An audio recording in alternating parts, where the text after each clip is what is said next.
नमस्कार दोस्तों, information files में आप सबका स्वागत है। वर्ल्ड वॉर 2 के बाद ब्रिटेन ने पैलेस्टीन में अपना कॉलोनियल मैंडेट खत्म करने के बाद इजराइल को उनका इंडिपेंडेंस मिला। ज्यूज रेफ्यूजी और हॉलोकास्ट के विक्टिम ब्रिटिश बैल्फोर डिक्लेरेशन में किए गए ज्यूइश होमलैंड के वादे पर पैलेस्टीन में आकर बस गए। ज्यूइश लोगों की पॉपुलेशन बढ़ते जा रहा था, जिसके वजह से अरब डोमिनेटेड एरियाज में टेंशन बढ़ने लगा। यूनाइटेड नेशंस ने इस मैटर में इंटरवीन करते हुए साउथ पार्ट ऑफ ज्यूज को इजराइल के रूप में दिया गया और नॉर्थ पार्ट अरब पैलेस्टीन का निर्माण हुआ। लेकिन तनाव तो ज्यूज और पैलेस्टीन में बना रहा। दोनों गुटों के बीच शत्रुता कम करने के लिए यहूदियों, मुसलमानों और ईसाइयों के लिए पवित्र जेरूसलम शहर को इंटरनेशनल सिटी डिक्लेयर कर दिया गया।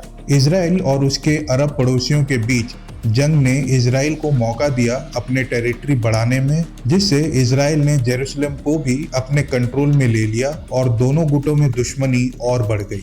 इजरायली कॉन्स्टेंटली एक थ्रेट के एनवायरनमेंट में रहे और उन्हें अपने कम्युनिटी के सर्वाइवल के लिए कुछ करना था। इजरायली अब तक समझ चुके थे कि उनको अपनी सुरक्षा खुद ही करनी होगी। हॉस्टाइल एनवायरनमेंट और बढ़ते खतरे को ध्यान में रखते हुए उन्होंने ये सुनिश्चित किया कि वो अब एक इंटेलिजेंस और सिक्योरिटी कम्युनिटीज बिल्ड करेंगे, जिससे वो अपने देश और अपने लोगों को प्रोटेक्ट कर सके। इजराइल की पहली सेना ग्रुप ऑफ स्पेशल एजेंट्स थी, जिनका काम नाजी वॉर क्रिमिनल्स को लोकेट करना और उनको मारना था या उन्हें न्याय के कटघरे में लाना था। इजरायली गवर्नमेंट ने एजेंट्स को जासूसी में ट्रेन किया ताकि वो मिडिल ईस्ट के राइवल गवर्नमेंट्स और मिलिट्री पर नजर रख सके। बाय 1960s इजरायली की इंटेलिजेंस सर्विसेज एक वेल ट्रेन्ड, सोफिस्टिकेटेड और दुनिया की सबसे इफेक्टिव इंटेलिजेंस सर्विस बन गया। आज 4 प्राथमिक एजेंसीज में इजराइल खुफिया एजेंसी शामिल है। इन 4 एजेंसी को ट्रेडिशनल लाइंस में डिवाइड किया गया है, लेकिन इजराइल की नीति के कारण सभी इंटेलिजेंस ऑफिसर्स को मिलिट्री ट्रेनिंग लेना कंपलसरी हुआ। इनफैक्ट इजरायलीज के सभी नागरिकों के लिए मिलिट्री ट्रेनिंग कंपलसरी है। इससे हुआ यूं कि कभी भी मुसीबत के टाइम यहाँ के सिविलियंस बतौर बैकअप के तौर पर आर्मी का काम कर सकते हैं। मिलिट्री ट्रेनिंग से यहाँ के लोग वेल डिसिप्लिन्ड और देश प्रेमी भी बन जाते हैं। इजराइल इंटेलिजेंस के 4 एजेंसीज हैं।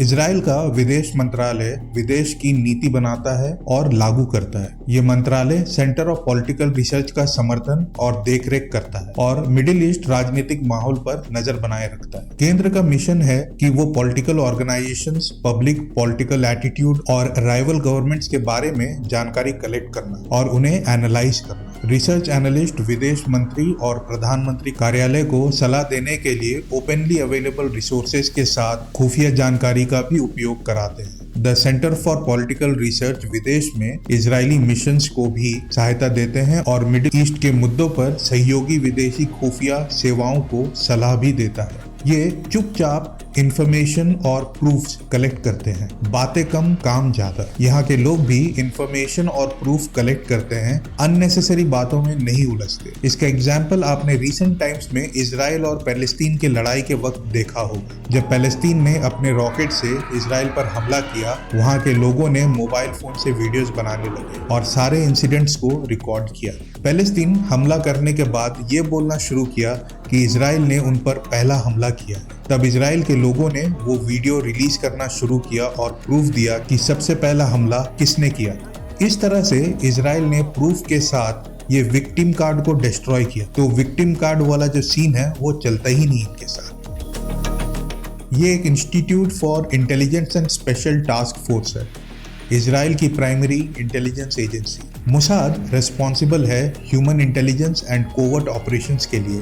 1951 में बना मोसाद को काम दिया गया था कि वो भगोड़े नाजी वॉर क्रिमिनल्स से उनकी गलतियों का हिसाब लेना था और उनको मार देना था। कुछ हद तक मोसाद आज भी वो ऑर्गेनाइजेशन ट्रेडिशन को मेंटेन करते आ रहा है और इसमें कई छोटी सेना शामिल है, जिन्हें स्पेसिफिक टास्क दिया जाता है और कोवर्ट ऑपरेशन दिया जाता है। Mossad task force Jews refugee को हॉस्टाइल एनवायरनमेंट से निकालने में मदद करते हैं और पैलेस्तीन के राष्ट्रवादी समूह जो घुसपैठ और तोड़फोड़ करने का प्रयास करते हैं, उनके प्रति खुफिया अभियान चलाते हैं। विदेशी खुफिया अभियानों और जासूस पर नजर भी बनाए रखते हैं। मोसाद का तीसरा सबसे बड़ा विभाग द रिसर्च डिपार्टमेंट सारे इंटेलिजेंस मटेरियल जो मोसाद के एजेंट ने कलेक्ट किए हैं उनको ये डिपार्टमेंट प्रोसेस करता है। सभी इंफॉर्मेशन को कलेक्ट और ऑर्गेनाइज करके मोसाद एजेंट्स, मिलिट्री एजेंसीज और गवर्नमेंट एजेंसीज के लिए अवेलेबल कराता है। इस रिसर्च डिपार्टमेंट को 15 डेस्क में सब डिवाइड किया गया है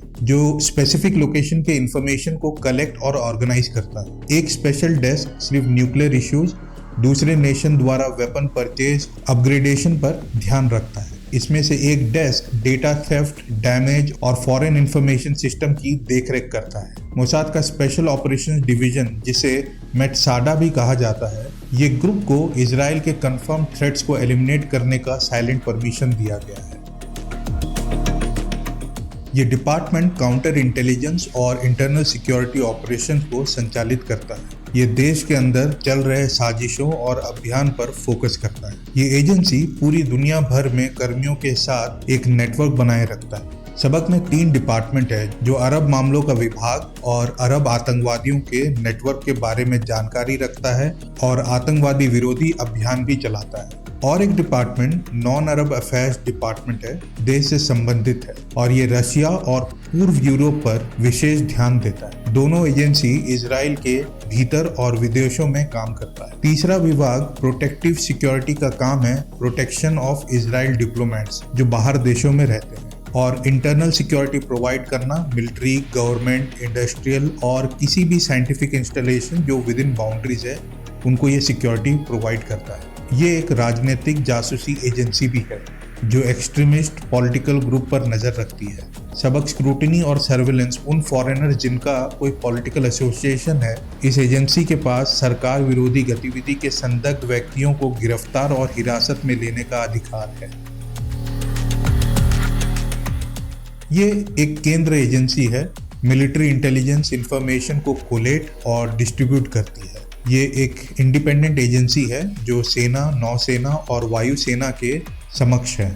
ये एजेंसी सैन्य और सरकारी उपयोग के लिए रिपोर्ट तैयार करती है और सेना और सरकार के बीच संपर्क का काम करता है। ये एक सिविलियन और मिलिट्री एजेंसी के फ्लो ऑफ इंफॉर्मेशन को कोऑर्डिनेट करता है और युद्ध के खतरों का आकलन भी करता है। अमन के भी 2 डिपार्टमेंट्स है। फॉरेन रिलेशन डिपार्टमेंट एक ऐसी एजेंसी है जो फॉरेन मिलिट्री कमांडर्स और मिलिट्री एजेंसी के साथ कम्युनिकेशन बिल्ड करती है। ये यूनिट डेडिकेटेड है एंटी टेररिज्म ऑपरेशंस के लिए। तो दोस्तों, उम्मीद करता हूँ ये वीडियोस आपको अच्छी लगी होगी। और भी इंटरेस्टिंग वीडियोस के लिए इस चैनल को सब्सक्राइब करना ना भूलें और प्लीज इस वीडियो को लाइक और शेयर करें। मिलते हैं अपने नेक्स्ट वीडियो में, तब तक के लिए जय हिंद, वंदे मातरम।